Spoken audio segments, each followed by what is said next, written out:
কৰিব বিচাৰে? প্ৰথম কথা ক'ব লাগিব চাওক, যি মানে চলচ্চিত্ৰ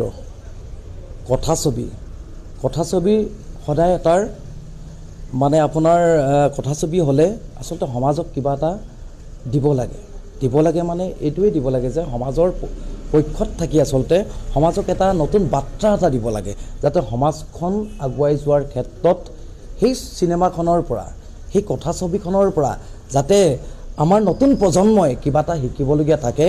এই ক্ষেত্ৰত আচলতে যিবিলাক লিখক কথাছবি যিবিলাক লিখক হয় তেখেতসকলেও ভাবিব লাগে, পৰিচালকসকলেও ভাবিব লাগে, কথাছবিৰ লগত যিসকল ব্যক্তি জড়িত হৈ আছে সেইসকল ব্যক্তিও আচলতে ভাবিব লাগে যে আমি নৱপ্ৰজন্মক আচলতে কোন দিশে ধাৱমান কৰিব বিচাৰিছোঁ।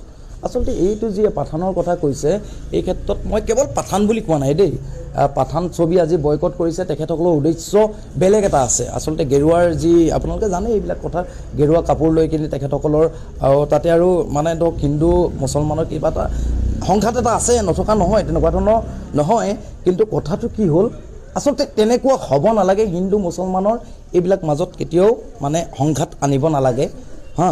আৰু প্ৰথম কথা হৈছে কি, আমাৰ সমাজৰ কাৰণে যাতে আচলতে প্ৰকৃতাৰ্থত যাতে এটা নতুন বাৰ্তা প্ৰেৰণ কৰিব পাৰে, সেই ক্ষেত্ৰত আচলতে মনোনিৱেশ কৰাৰ প্ৰয়োজন আছে। আৰু আমাৰ যিহেতু চাওক এতিয়া বৰ্তমান ডক্টৰ বেজবৰুৱা আহি আছে, আপোনালোকে জানে ডক্টৰ বেজবৰুৱা কথাছবিখন আপোনালোকে চাওক।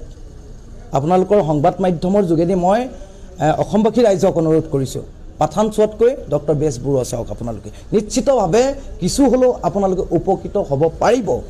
কিন্তু এই যি বিজতৰীয়া বুলিয়ে কৈছোঁ, কেৱল পাঠানক লৈ কিন্তু কোৱা নাই মই, এই কথাটো চিৰন্তন সত্য।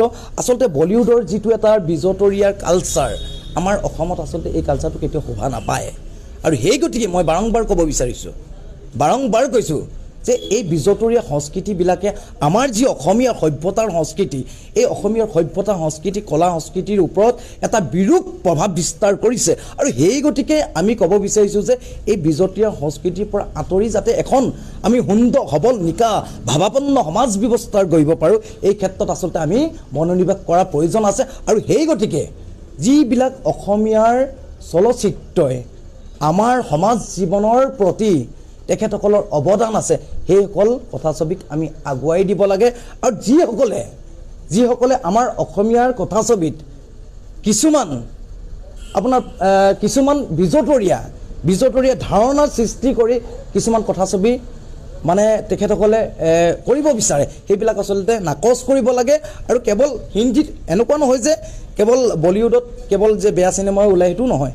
বলিউডতো বহুত ভাল চিনেমা ওলায়, সেই ভাল চিনেমাবিলাকক আদৰি লওক। আপোনালোকে জানে সত্যজিৎ ৰায়ে যিবিলাক আচলতে কথাছবি দি গৈছে, সত্যজিৎ ৰায়ে হওক বা বিষ্ণুপ্ৰসাদ ৰাভা ডাঙৰীয়াই হওক বা এই বিভিন্ন ধৰণৰ ব্যক্তিয়ে যিবিলাক আচলতে কথাছবি দি গৈছে, আৰু তেনেকুৱা চিন্তাধাৰা মানদণ্ডৰ উন্নত মানদণ্ডৰে আচলতে কথাছবিবিলাক হওক সমাজৰ কাৰণে।